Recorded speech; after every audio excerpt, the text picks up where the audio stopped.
One, two. Check, check. Can you hear me? One, two, one, two, one, two, one, two. Can you hear me? Can you hear me? It's the Classroom Terrorist, live and direct from a California classroom. In the back of it, as you're not supposed to be watching it, need to know if somebody's in here so we can get this little lo-fi party started. The mic isn't really showing up on YouTube, so I might end up having to delete this joint. Damn. Ain't nobody in this bitch right now. This is tough. Okay, we got one like so far. So somebody's watching. Apparently somebody's watching and then they're not in the chat. So okay, now we got somebody in the chat. Can you hear me? Let me know if you can hear me.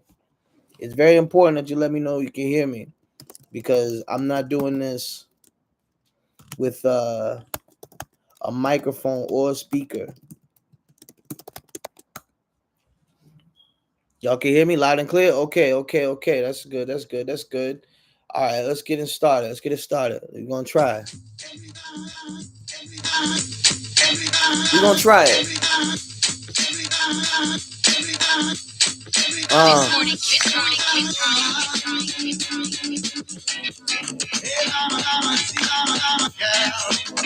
The multilateral George Master. The symmetrical Jay Dilla. Prodigal Six, Jack Splash.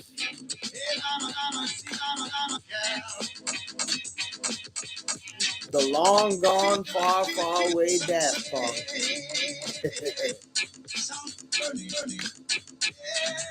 The Holy Warriors, Davina and Mystic. The Supernatural Psalmist, Curtis Mayfield.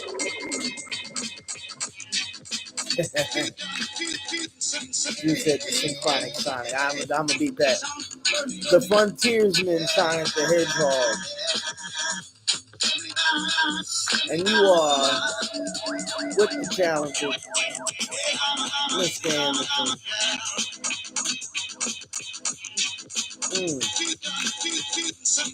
These beats are speaks to me. Damn.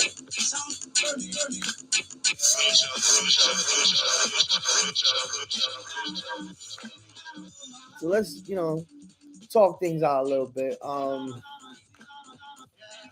I had a big plan this year with all my music. I had a big plan, and in the midst of me carrying out this plan, the buzz got so loud that I had to drop an album. So my whole plan for Christmas this year is kind of ruined. I don't want to do the same thing I did last year, but it would have been similar. But my plan for Christmas this year is ruined.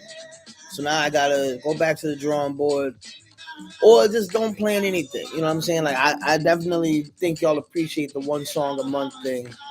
It's not random freestyles, lo-fi freestyles over beats. Like they're very well thought out. And yes, Stick and Mike, I do write in my head. It's more than freestyle. I've been trying to explain this since I officially started doing it. I abandoned writing altogether in 2012. And I literally felt that it was time for me to expand my mind. And it took a lot for me to, it takes a lot for me to, walk and do things in my head. It's like, rubbing your stomach and patting your head. And it takes a lot to do the beat, engineer, mix, master, and do the mental writing in my head part. Only for it to be called a freestyle. And people know I can freestyle. But it's compartmentalization. It's an exercise for your brain. So I'm doing these brain exercises, and the content is so thick in these new songs that are on the King Charles playlist that it takes a month to digest it properly, as opposed to my previous projects like Awkward or My Brain is Alive, where you can almost get it instantly. I got some one-liners on there, but the concept and everything is so straight to the point You can't miss anything. You can miss a lot when it comes to a king's speech. So if a king says something and you don't understand it right away, you can only hope it's written down or recorded. And that, going with the concept of King Charles, so on and so forth. I want to feel the royalty that I see myself as, thanks to the love and contributions of my Star Chasers. So, if I have to hit the studio every month and drop another 22 just for y'all, hey, I got no problem doing it. Understand that you're not going to get this from every other artist.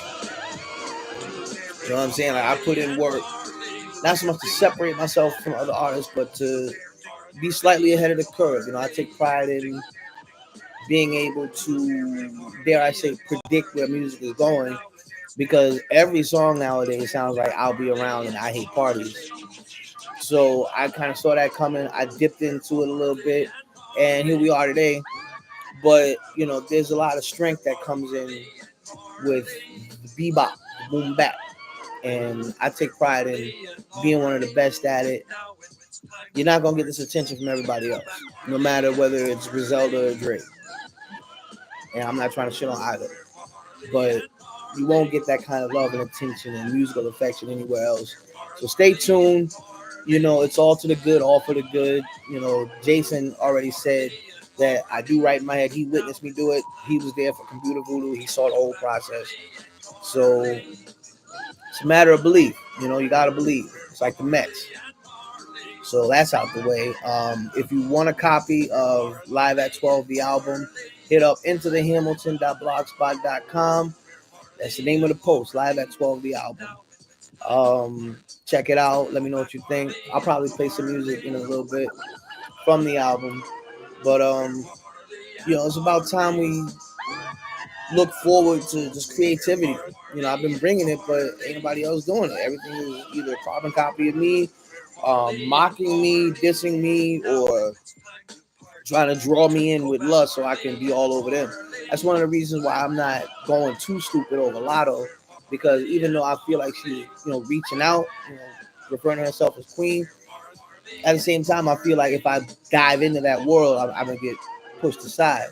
So I'm not big on a lot of female rappers out. I'm not taking sides, whether it's Coi Leray or Lotto, Ice Spice or Nicki or Meg. I'm not taking sides and all that, because my side of it is MC Lyte is the GOAT female MC. And nobody can argue that point with me, especially with the fact that y'all don't know about Lyte, that I know about Lyte. So I don't get involved with who the hottest female rapper is. Right now, me and Kanye West are running the game. Sorry to say it. I do like his album. But, hey, if you're real with yourself, you already know that my buzz is out of this world. It's not a matter of fronting. If I had 50 racks in my hand, I'd throw it at the camera. But at the end of the day, it's not about that. It's about creativity and who does it best, who does it the strongest, so on and so forth. If you're ready for that kind of comparison, we'll talk about it. But I don't like getting in that kind of discussion, because a lot of times when you worry about who the hottest is, you take away heat from yourself. What do I like about Kanye's album? It's the first Kanye album with massive production that's not overproduced. He actually went in with the production. Granted, he's got a lot of co-producers and musicians on there. I like what he did with No ID with the Donna and Summer sample. I really appreciate that. That was really dope. But it's a creative album. He spoke from the heart. Kanye always speaks from the heart. Whether I like his music or not all the time remains to be seen. I in Cleveland, I went on a Kanye binge, and I like where he's going, but I don't think he was executing it properly. With that being said, he actually executed this album, Vultures, properly. So I got nothing but love and respect for this album. I'm gonna go through the crates now. I feel like making a beat. I'm gonna go through the crates. I was gonna spend today creating some loops, some drum loops. I got some new drums, and I want to experiment a little bit. So we might just do that. Hold on.